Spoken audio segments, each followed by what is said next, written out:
ଯନ୍ତ୍ରପାତି ଯୁଗରେ ବିଲୁପ୍ତ ହେବାକୁ ବସିଛି କମାରଶାଳ।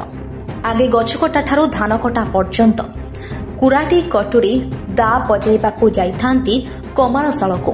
ହେଲେ ଯନ୍ତ୍ରପାତି ଯୁଗରେ 10-20 ଖଣ୍ଡ ବଜାଇବା ଜାଗାରେ 3-4 ଖଣ୍ଡ ଏବେ ବଜାଇବାକୁ ଆସୁଛି। କୋଇଲା କେଜି 15 ଟଙ୍କା, ଇଲେକ୍ଟ୍ରିକ୍ ଖର୍ଚ୍ଚ ମଜୁରୀ ଉଠୁନାହିଁ। ସରକାର ଯଦି କମାର ପରିବାରକୁ ସହାୟତା ରାଶି ଯୋଗାଇ ଦେଲେ କମାରଶାଳ ବଞ୍ଚିପାରନ୍ତା। ଆଜ୍ଞା କମିଗଲେ ଆମେ ଆଉ ଯେକୌଣସି ଜିନିଷ ଧରନ୍ତୁ ତିଆରି କରିବା ଯେଉଁ ଚାଷ କାମ ପାଇଁ କି ଘରୋଇ କାମ ପାଇଁ ଆମେ ଆଉ ପୁଣି କରିବୁ କେଉଁଠୁ?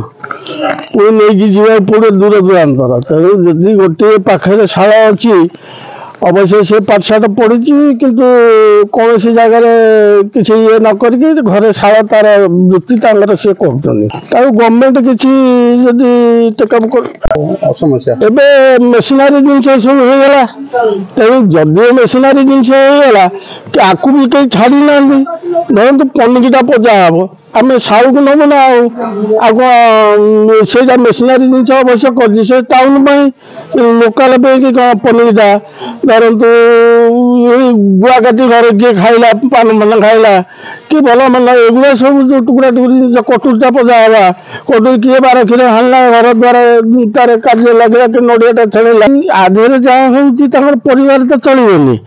ତେଣୁ ଯଦି ଗଭର୍ଣ୍ଣମେଣ୍ଟ ଟିକେ ଅନେଇବେ 10 ଟଙ୍କା 15 ଟଙ୍କା ନେଉଥିଲେ ଏଇନା 25 ଟଙ୍କା 30 ଟଙ୍କା ହେଇଯାଇଛି। ଆଉ ରେଟ୍ ହେଇଯାଇଛି, ସବୁ ରେଟ୍ ହେଲା। ଆଉ ଆଗରୁ ହାତରେ ଧାନ କାଟୁଥିଲୁ, ଦାରେ ଧାନ କାଟୁଥିଲୁ, ତାପରେ ମଜୁରୀ ସେତେବେଳେ କମ୍ ଥିଲା, ଗାଈ ଗୋରୁ ଛଣ ରେଟ୍ ଥିଲା।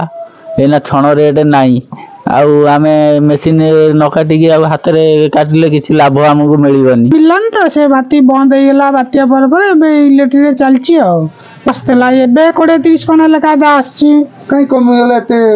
ଏ ମେସିନ୍ ବାହାରିଲାଣି, ତାର ଲୋକ ଆଉ ଛଣ ରେଟ୍ ନାହିଁ, ସେଇ ହିସାବରେ ସେ କାଟିବାକୁ ରାଜି ନାହାନ୍ତି, ମେସିନରେ କାଟି ଦେଉଛନ୍ତି ସବୁ। ଆଉ ପଟୁରୀ ଟାଙ୍ଗିବା ପାଇଁ ଯିଏ ଯେମିତି ଆଣିଲା ପଜାପଜି କରିବାକୁ। ଆଉ କଟକ ଜିଲ୍ଲା ସାଲେପୁରରୁ ରଘୁନାଥ ପାତ୍ରଙ୍କ ରିପୋର୍ଟ, ଖବର ଟୁଡେ।